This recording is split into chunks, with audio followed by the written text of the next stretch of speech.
Reflexionando la palabra de Dios en este domingo 26 del tiempo ordinario.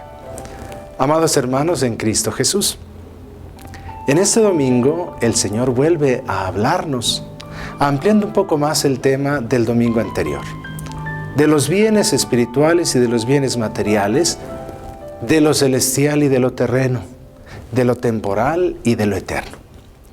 Las lecturas de hoy contienen una grave advertencia para quienes viven apegados a los bienes materiales, olvidándose de compartirlos con los que carecen de esos bienes.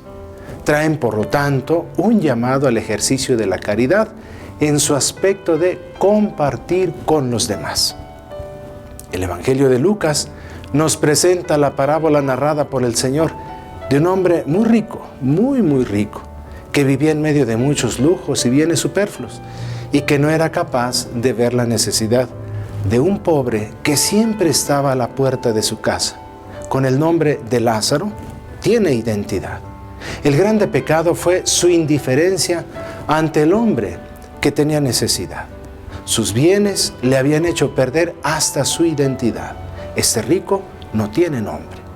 Y sucede que ambos personajes mueren. Nos dice el Evangelio que el pobre fue llevado por los ángeles al seno de Abraham. Así se nombraba al lugar donde iban los muertos antes de que Cristo muriera, resucitara y abriera las puertas del cielo. Es decir, que el destino del mendigo Lázaro fue la felicidad eterna. ¿Qué sucedió con el rico? Nos dice el Evangelio que fue al lugar de castigo y de tormentos. Es decir, el destino del rico egoísta fue la condenación eterna. Pero debemos ver bien. No nos dice el texto que el rico fue al infierno por ser rico. No, el rico fue al infierno por ser egoísta, por no saber compartir, por no tener compasión de los necesitados, por no usar bien su dinero, por usar su dinero solamente para sus lujos.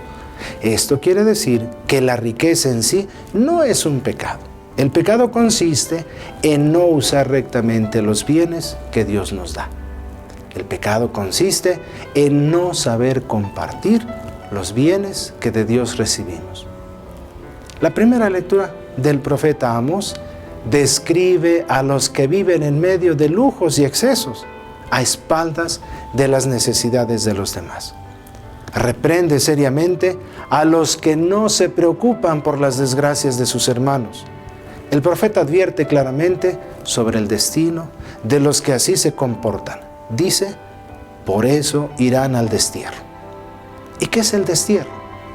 Aunque esta profecía del destierro se cumplió para el pueblo de Israel 30 años después, a causa de su decadencia moral, el destierro tiene un sentido espiritual más amplio para nosotros hoy en día. Es el mismo lugar de tormentos al que fue el rico del Evangelio, el infierno. El infierno viene nombrado muchas veces en la Sagrada Escritura.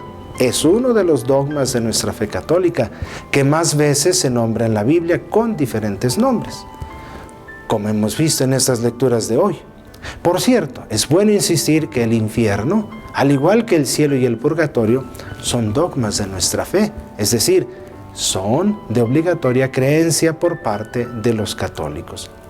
Fijémonos que en este texto evangélico vemos al mismo Jesucristo hablando del infierno y hablarnos también de la posibilidad que tenemos de condenarnos para siempre si no obramos de acuerdo a la voluntad de Dios. En el caso del rico de la parábola, se olvidó de la voluntad de Dios y se regía por sus apetencias. Por eso falló en caridad, generosidad, compasión y estuvo pendiente solo de sus gustos, sus lujos.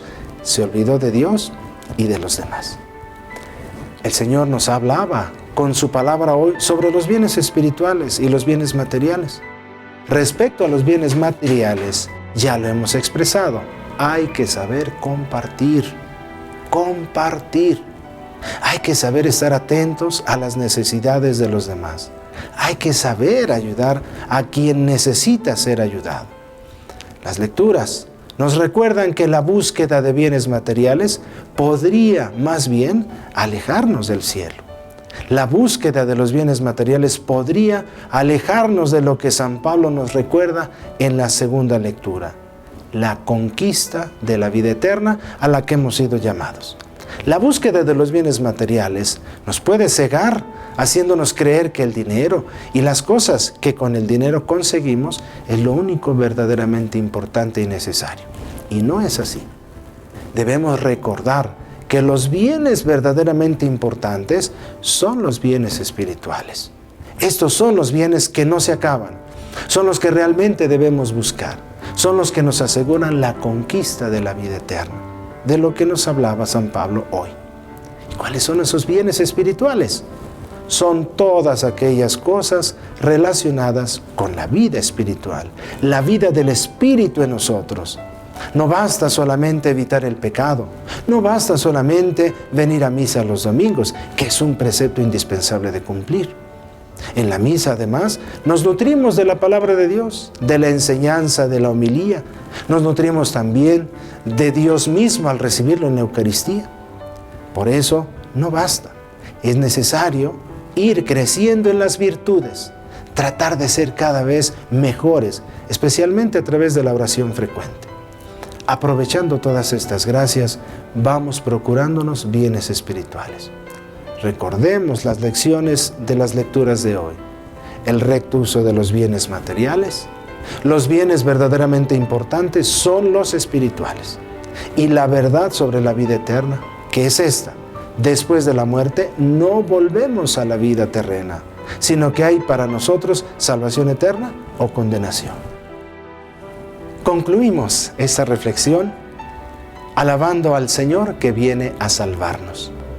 Reconocemos la divina providencia que hace justicia al oprimido, da pan a los hambrientos y libera al cautivo, premia al justo y trastorna los planes del inicuo.